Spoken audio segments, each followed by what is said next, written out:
ঘটনা হচ্ছে কি বুঝলেন, এই দেশের মানুষের কাছে এখানে আসলে হারাহার অনুভব তা বুঝতে পারছি। ধরেন আপনার এই 5 তারিখে একটা কাম আছে, মনে করেন যে 3 লাখ কামা 5 তারিখে একদিন খরচ বরচ আপনি 1.5 লাখের দেন, 1.5 লাখ আমার বুঝি না।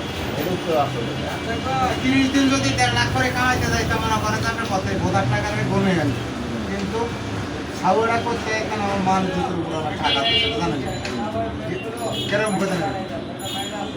এই মাগির তো হাড়া কাজ করার জন্য আমার সাথে শালি করতেন সময় মতো দেন বলা।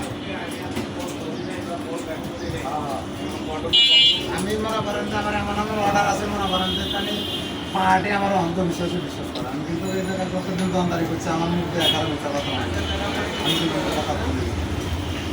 আর এই দোকানে যত টাকা আমি খাবাই গেছি, আমি কোনো আমি কি বলা নাই যে এই দোকান করে আমি যতদিন মানে লাস্টিং করে গেছি এতদিন একবারে দিনে টাকা বুঝতে পারছি। আপনার মতো লোক যে জায়গায় এতদিন লাস্টিং করে হওয়ার পরে দিন থেকে হিমশিম খাই গেছেন।